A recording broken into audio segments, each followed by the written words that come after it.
Okay. All right. So this is going to be the grand finale. We're going to finish the book today. I have read ahead, okay?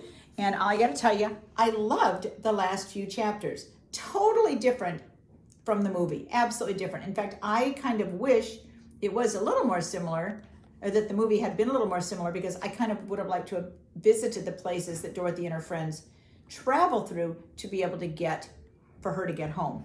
So chapter 17 starts with the journey south. So they're going to be leaving Oz, and they're on their way to find Glenda, the good witch.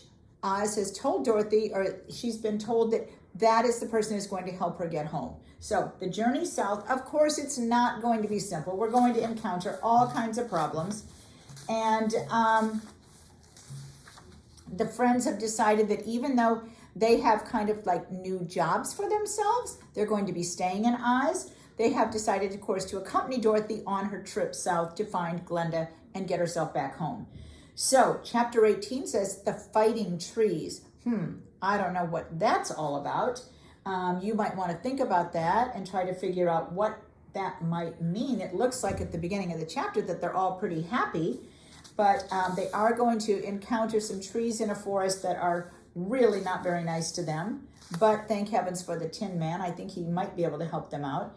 But then they're going to go and encounter, in chapter 19, the Dainty China Factory. Now, it doesn't mean China, the country.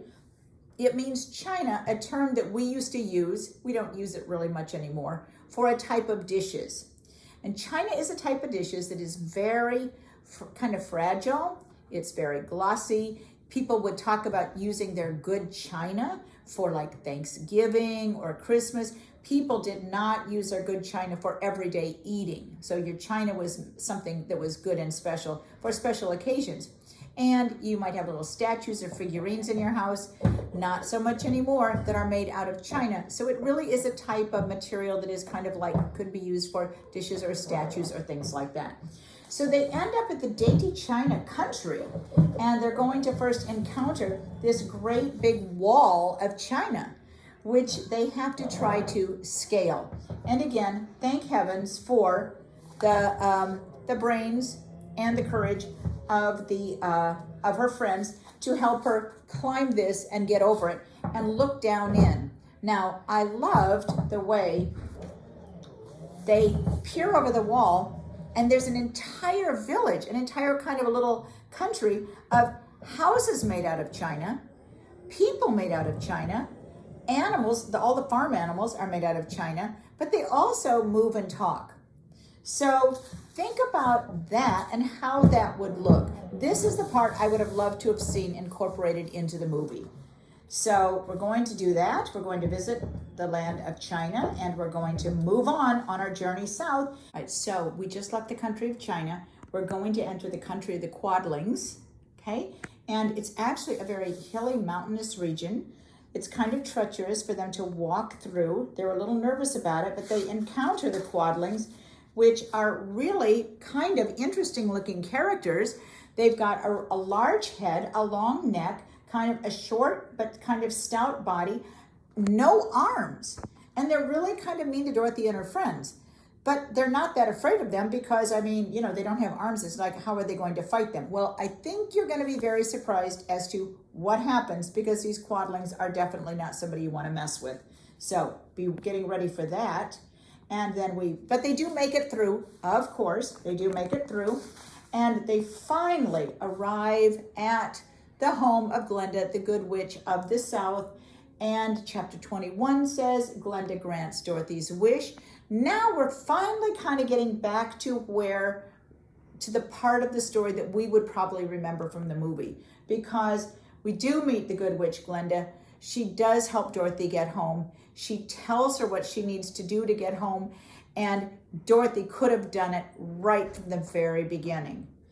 She just didn't know how to do it. So see if you can remember in your head from watching the movie, what did Dorothy have to do to be able to get herself home? And that's going to happen. That is going to happen. Okay, so that is pretty much the end. Dorothy is also going to kind of find herself in chapter 22. It's called Home Again. And she's going to be running toward the farm. See Aunt Em, Toto's running behind her, and kind of like, not exactly like the movie, because in the movie, remember, she wakes up in her bed.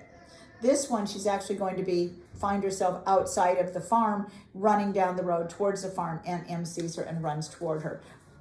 So I loved getting to read the book with you guys because it's so different in many ways than the movie. And the movie, of course, we all love. It's a favorite. Remember, we said that this book was written in 1900, so it is 120 years old, and it's still a favorite by people all around the world. It's been written in lots of different languages. And so I was excited to get to read this and learn kind of a different version of the story, which really may be more true to the book than the actual movie is. So thanks for reading this along with me, you guys, and hopefully I'll get to read another one with you all again. Chapter 17, The Journey to the South. At first, Dorothy was very unhappy about missing her chance to return to Kansas. She cried a lot that first day, but when she thought it all over, she was glad she did not go up in a balloon, although she also felt sorry about losing Oz. The Scarecrow was now the ruler of the Emerald City, and although he was not a wizard, the people were all proud of him. They bragged that there was not another city in all the world ruled by a stuffed man. The morning after the balloon went up, the 4 travelers met in the throne room to talk matters over. The Scarecrow sat in the big throne, and the others sat in soft chairs beside him. "We are all very lucky," he said, "for this palace and the Emerald City belongs to us, and we can do just as we please. When I remember that a short time ago I was up on a pole in a farmer's cornfield, and that now I am the ruler of this beautiful city, I'm quite happy with what has happened to me." The Tin Man and the Lion expressed their satisfaction with the rewards Oz had granted them, and they too said they were content. Only Dorothy was still unhappy. She told her friends that although she loved them all very much, she still wanted to return to her home in Kansas. The Scarecrow decided to think. He thought so hard that the pins and needles began to stick out of his brains. "Why not call the winged monkeys and ask them to carry you over the desert?" "Oh, I never thought of that," said Dorothy. "Then I'll go get the golden cap." When she brought the cap into the throne room, she spoke the magic words, and soon a band of winged monkeys flew in the open window and stood beside her. "This is the second time you've called us," said the Monkey King. "What is your wish?" "I want you to fly me to Kansas," said Dorothy. "Oh, that cannot be done," said the Monkey King. "We belong to this country alone, and we cannot leave it. There has never been a winged monkey in Kansas, and I suppose there never will be. We just do not belong there. We will be glad to serve you in any other way we can, but we cannot cross the desert. Goodbye." The Monkey King bowed and then flew away through the window, followed by all of his band. Dorothy was almost ready to cry. She was so disappointed. "I have wasted the charm of the golden cap for nothing," she said, "for the winged monkeys cannot help me." The Scarecrow began thinking again, and his head bulged so much that Dorothy was afraid it would bust. "Let's call in the soldier with the green beard," he said, "and ask his advice." When the soldier entered the throne room and the Scarecrow asked him if he knew how Dorothy might cross the desert, the soldier explained that he knew of no one except Oz who would ever cross the desert. "Is there no one who can help me?" asked Dorothy. The soldier thought a minute. Then he said, "Perhaps Glinda can help you. She is the good witch of the South. She is the most powerful of all the witches and rules over the Quadlings. Besides, her castle stands on the edge of the desert, so she may know a way to cross it." "How can I get to her castle?" asked Dorothy. "The road is straight to the south," he answered, "but it is said to be very dangerous for travelers." When the soldier left, the Scarecrow said, "It seems that in spite of the dangers, the best thing Dorothy can do is to travel to the land of the South and ask Glinda for help. This will be the only way Dorothy can ever get back to Kansas." The Lion, the Tin Man, and the Scarecrow thought for only a second, and then all said they would go with Dorothy. The journey would not be long and dangerous, and they could not let their friend go all by herself. Dorothy thanked them all, and they decided to return to their rooms and get ready for their long journey, which would begin at sunrise the next day. Chapter 18. The Fighting Trees. The next morning, Dorothy and her friends said goodbye to the guardian of the gate and left the Emerald City. The first day's journey was through the green fields and bright flowers that stretched around the Emerald City on every side.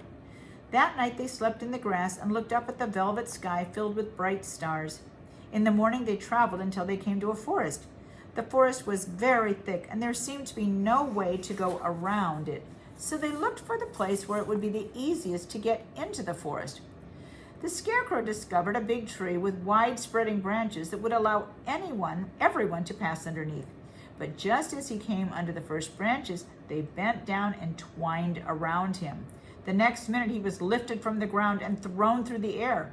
Well, this did not hurt the Scarecrow, but it surprised him, and he looked dizzy when Dorothy picked him up.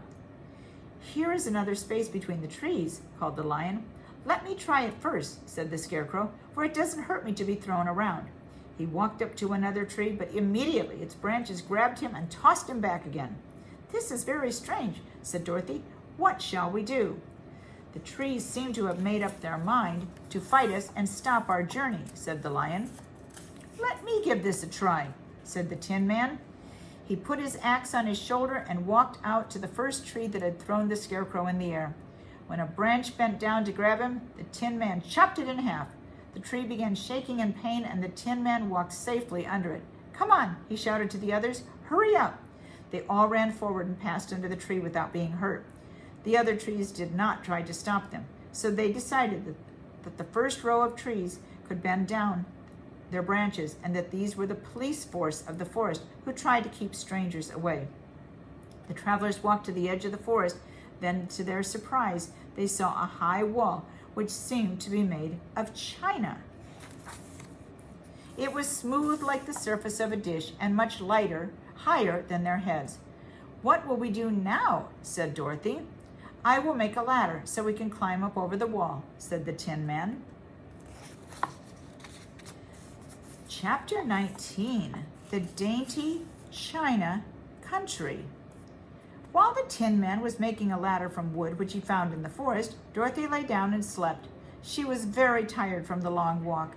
The Lion also curled up to sleep, and Toto lay beside him. The Scarecrow watched the Tin Man while he worked and said to him, "I cannot figure out why this wall is here or what it is made of." "Rest your brains and do not worry about the wall," answered the Tin Man. "When we have climbed over it, we will know what is on the other side." After a while, the ladder was finished. It looked clumsy, but the Tin Man was sure it was strong and would serve the purpose of getting them over the china wall. The Scarecrow woke Dorothy, Toto, and the Lion. He told them that the ladder was ready. The Scarecrow climbed up the ladder first, but he was so awkward that Dorothy had to follow close behind him to keep him from falling off. When he got his head over the top of the wall and could see it, he said, "Oh my!" "Go on," shouted Dorothy. So the Scarecrow climbed further up and sat down on the top of the wall. And Dorothy looked over and cried, "Oh my!" just like the Scarecrow had done. Then Toto came up and immediately began to bark, but Dorothy told him to be quiet. The Lion climbed the ladder next, and then the Tin Man. Both of them said, "Oh my!" as soon as they looked over the wall. When they were all sitting in a row on the top of the wall, they looked down and saw a very strange sight. Before them was a great stretch of land. The floor of the land was as smooth and shiny and white as the bottom of a big plate. Scattered around were many houses made entirely of china and painted in bright colors. These houses were very small. The biggest only reached as high as Dorothy's waist.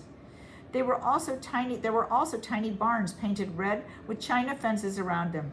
There were cows, sheep, horses, and pigs, all made of china. But strangest of all were the people who lived in this unusual country. There were milkmaids and shepherdesses who wore red and yellow blouses and skirts with golden spots. There were princesses with beautiful dresses of silver, gold, and purple. The shepherds were dressed in blue shorts with pink, yellow, and blue stripes in them. Their shoes had golden buckles. There were princes with jeweled crowns and ermine robes. There were also clowns in ruffled gowns with round red spots on their cheeks and tall pointed caps. But the strangest thing of all was that all these people were made of china.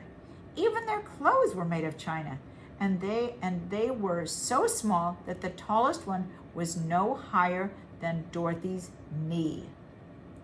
At first, none of the little people even looked at the travelers. One little purple china dog with an extra large head came to the wall and barked at them. "How can we get down to the other side of this wall?" asked Dorothy. The ladder was so heavy it couldn't be pulled up, so the Scarecrow fell off the wall. Then the others jumped down on him so that the hard floor would not hurt their feet. They were very careful not to land on his head and get the pins stuck in their feet. When they were all safely down, they picked up the Scarecrow and patted his straw back into place. "We must cross this strange place in order to get to the other side," said Dorothy, "for we really must continue going south." They began walking through the country of the China people, and the first thing that they came to was a China milkmaid milking a China cow. As they came near, the cow gave a kick, and over went the stool, the pail, and even the milkmaid herself. Everything fell on the China ground with a great clatter. Dorothy was shocked to see that the cow had broken off its leg and that the pail was lying in several small pieces. Even the milkmaid had a nick in her left elbow. "See what you've done?" cried the milkmaid angrily. "My cow has broken her leg and I must take her to the mender's shop and have it glued on again."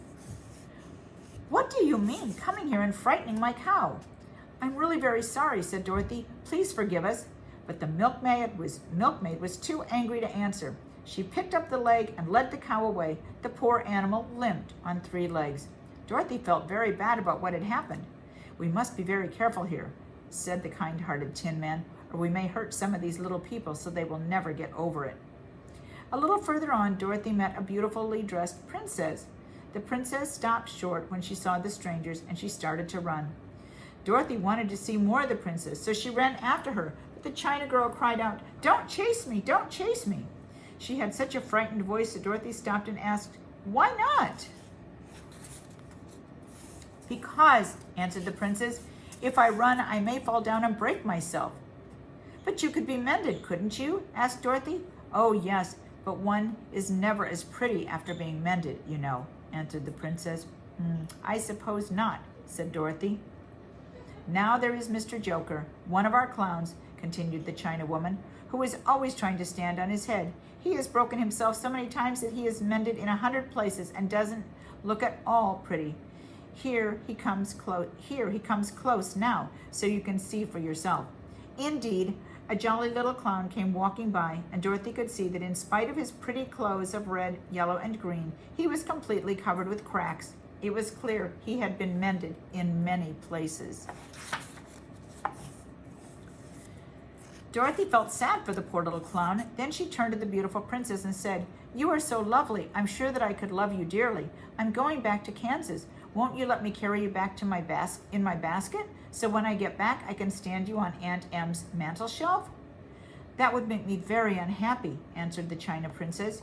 "You see, here in our own country we live happily, and we can talk and move around as we please. But whenever any of us are taken away, our joints at once stiffen, and we can only stand straight and look pretty.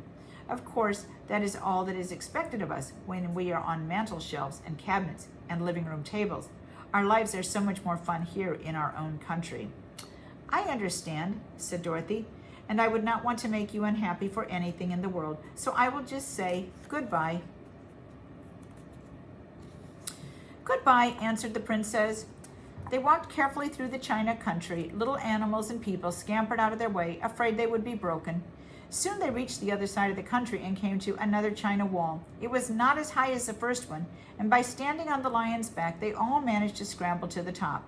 Then the lion gathered his legs under him and jumped the wall. Just as he did this, he upset a China house with his tail and smashed it to pieces. "Oh, that was too bad," said Dorothy, "but I think we were lucky that we did these people so little harm. They're all so delicate." "They certainly are," said the Scarecrow, "and I'm thankful that I'm made of straw and cannot be hurt so easily. There are worse things in the world than being a scarecrow." "They are so afraid of outsiders," said the Tin Man. "They must have been treated badly by those who did not understand them." Dorothy nodded her head in agreement as she took her last look at the China wall. Before them lay a gloomy forest. Chapter 20, The Country of the Quadlings. The four travelers passed through the forest safely. When they came to the edge of the forest, they saw a steep hill covered from top to bottom with large pieces of rock. "This will be very difficult to climb," said the Scarecrow, "but we must get over this hill." So he led the way and the others followed. They had just reached the first rock when they heard a voice cry out, "Keep back!" Then from behind the rock stepped out the strangest man any of them had ever seen. He was short and stout and had a big head, which was flat on the top and supported by a thick, wrinkled neck. He had no arms at all. The Scarecrow saw this and did not think that such a helpless creature could prevent them from climbing the hill. So he said, "I am sorry not to do as you asked, but we must pass over this hill whether you like it or not." As fast as lightning, the man's head shot forward and his neck stretched out until the flat part of his head hit the Scarecrow in the stomach and sent him falling over down the hill. Then the creature's head returned to the body, and he laughed and said, "It is not as easy as you think." A chorus of laughter came from the other rocks, and Dorothy saw hundreds of the armless hammerheads on the hill. They realized it was hopeless to attempt to fight these strange creatures. "Let's call the winged monkeys," said the Tin Man. So Dorothy put on the magic cap and said the magic words. In a few moments, the monkeys stood before her. Dorothy ordered the king of the monkeys to carry them over the hill and into the country of the Quadlings. At once the monkeys picked them up and flew them away. As they passed over the hill, the hammerheads yelled with anger and shot their heads high into the air, but they couldn't even come close to the winged monkeys. After they'd been set down on the country of the Quadlings, the king of the monkeys said goodbye to Dorothy and quickly flew away. The country of the Quadlings was rich and happy. The fields were full of wheat, and there were pretty rippling brooks and well-paved roads. The houses were all painted bright red. The Quadlings were short and fat and looked chubby and happy. They dressed all in red, which contrasted with the green grass and the yellow grain. The monkeys set them down near a farmhouse, and the four travelers walked up to it and knocked on the door. It was opened by a farmer. When Dorothy asked for something to eat, the woman gave them all good dinner, with 3 kinds of cake and 4 kinds of biscuits and a bowl of milk for Toto. "How far is it to the castle of Glinda?" asked Dorothy. "It is not far," answered the farmer. "Take the road to the south and you will find it." They thanked the woman and walked until they saw a very beautiful castle. 3 young girls stood in front of the gates. One of them said to Dorothy, "Why have you come to the South Country?" "To see the Good Witch," she answered. The girl asked them to wait a moment and went inside the castle to tell Glinda they had come. Chapter 21. Glinda grants Dorothy's wish. After a few moments, the girl came back to say that Dorothy and the others were to be admitted to the castle at once. Before they went to see Glinda, they were taken to a room where they were washed and fixed themselves up. When they were all quite presentable, they followed the girl into a big room where the witch Glinda sat on a throne of rubies. She was a beautiful witch. Her hair was a rich red and fell in curls and waves over her shoulders. Her dress was pure white, and her eyes were blue, and they looked kindly upon Dorothy. "What can I do for you, my child?" she asked. Dorothy told the witch her long story. She left out nothing. She talked for a long time. "My greatest wish now," she added, "is to get back to Kansas, for Aunt Em must be very worried." Glinda leaned forward and kissed Dorothy's face. "Bless your dear heart," she said. "I'm sure I can tell you how to return to Kansas. But if I do, you must give me the golden cap." "Of course," said Dorothy. "It's of no use to me now. And when you have it, you may command the winged monkeys 3 times. Glinda smiled knowingly, and Dorothy handed her the golden cap. She turned to the Scarecrow and asked, "What will you do when Dorothy has gone back to Kansas?" "I will return to the Emerald City and be the ruler there," he answered. Then Glinda asked the Tin Man and the Lion where they would go after Dorothy had returned to her home. The Tin Man thought for a moment and answered that he wished to return to the land of the Winkies, and the Lion wanted to go back to his forest and be king of the beasts. Glinda knew that the journey back to these places would be long and difficult, so she explained that she could use the power of the golden cap to grant the Scarecrow, the Tin Man, and the Lion their wishes. The winged monkeys would carry them safely to their destinations. The Scarecrow, the Tin Man, and the Lion thanked the Good Witch for her kindness. Then Dorothy said, "You are certainly as good as you are beautiful, but you have not yet told me how to get back to Kansas." "Your silver shoes will carry you over the desert," answered Glinda. "If you had only known their powers, you could have gone back to your Aunt Em on the very first day you came to this country." "But then I would not have gotten my wonderful brains," cried the Scarecrow. "And I would not have received my kind heart," said the Tin Man. "I might have stood and rusted in the forest forever." And I would always have been a coward," said the Lion, "and no beast in all the forest would have a good word to say about me." "This is all true," said Dorothy, "and I'm glad that I could help my friends. But now that they have got their wishes and are happy, I think I would like to return to my home in Kansas." "The silver shoes have wonderful powers. They will take you any place in the world if you in just 3 steps. All you have to do is knock the heels together 3 times and command the shoes to carry you wherever you wish to go," explained Glinda. "Is that so?" said Dorothy. "I will ask them to carry me back to Kansas." She kissed the Lion, the Tin Man, and the Scarecrow goodbye. They all cried and hugged her tightly. Glinda stepped down from her throne and kissed Dorothy goodbye. Dorothy thanked her for her kindness. Then Dorothy took Toto into her arms, said one last goodbye to her friends, and clapped the heels of her shoes together 3 times and said, "Take me home to Kansas." In a few seconds, she was whirling through the air so fast that all she could see or feel was the wind whistling past her ears. Chapter 22, Home Again. Aunt Em had just come out of the house to water the cabbages when she looked up and saw Dorothy running toward her. "My darling child," she cried as she held Dorothy in her arms and covered her face with kisses. "Where in the world did you come from?" "From the land of Oz," said Dorothy, "and here is Toto, too. And Aunt Em, I'm so happy to be home again." The end.